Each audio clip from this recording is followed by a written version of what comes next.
एक ने कहा हमसे कि आप जाति व्यवस्था के पीछे नहा धो के क्यों पड़े रहते हो, कि जाति व्यवस्था से इतनी घृणा क्यों करते हैं आप।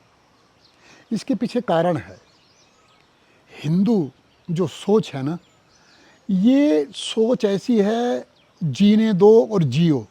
संसार में ऐसी सोच कोई होगी, पता नहीं हो, क्या पता हो कोई, लेकिन ऐसी सोच है कोई, खुद महसूस करो कि जिस सोच में हो कि जीने दो और जियो।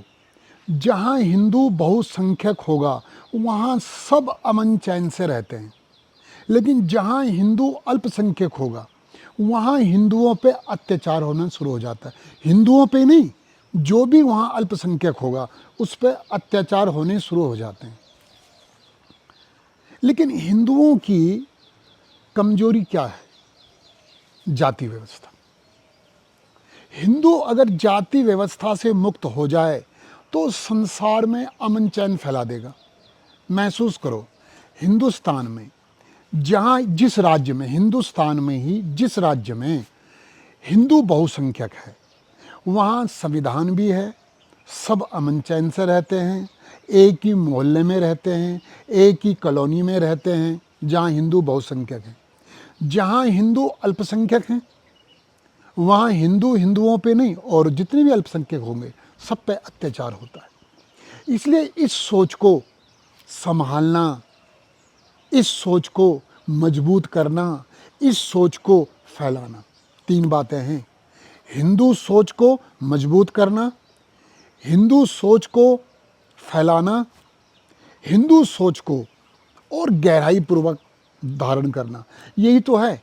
इसलिए हम जाति व्यवस्था के पीछे ऐसे पड़े रहते हैं। संसार में देखना, चाहे अफगानिस्तान हो, पाकिस्तान हो, या हमारे देश में देख लो मणिपुर।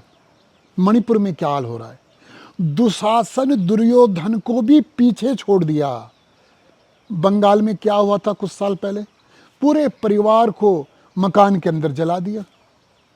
कुछ साल पहले राजस्थान में क्या हुआ था, अजमेर में। इन दुशासन दुर्योधन को भी पीछे छोड़ने वाले लोग।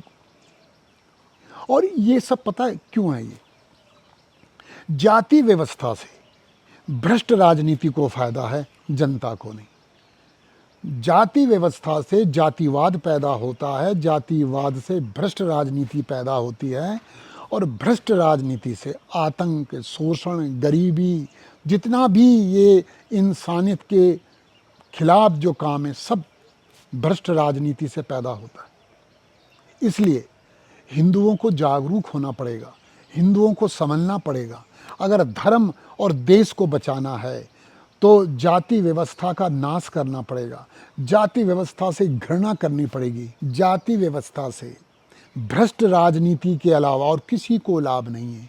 जनता को लाभ नहीं है, मजदूर को लाभ नहीं है, किसान को लाभ नहीं है, कर्मचारी को लाभ नहीं, व्यापारी को लाभ नहीं, बस भ्रष्ट राजनीति को लाभ है। ये भ्रष्ट राजनीति अपने वंश का पालन करती है, जातिवादी राजनीति के आड़ में। अपने आप तो ये जाति मानते नहीं, लेकिन आम जनता को जाति के जहर में डालते हैं, ये भ्रष्ट राजनीति। इसलिए सोचो, समझो। ये चंद्रायण यज्ञ चल रहा है, इस चंद्रायण यज्ञ में परमात्मा को साक्षी मानकर धारण कर लो। एक बात कही एक ने, कहा जी वो कहा कि परमात्मा का सिर ब्राह्मण है, अक्षत्रिय, पेट वैश्य है, पैर शूद्र हैं। पैर शूद्र हैं का कहने का मतलब क्या है? शूद्र अपवित्र है? अगर कहा भगवान के पैर शूद्र हैं तो क्या शूद्र अपवित्र है?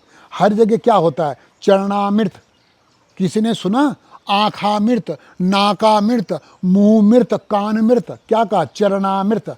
चरणों का ही परमात्मा के पान किया जाता है, चरण सेवा कहते हैं। नहीं कहते चरण सेवा? कभी किसी ने सुना कि जी हम जी परमात्मा की आँख की सेवा कर रहे हैं, नाक की कर रहे हैं? क्या होती? चरण सेवा, चरण वंदना। और किसी को सम्मान देते हैं, चरण छूते हैं। चरण क्या अपवित्र हैं?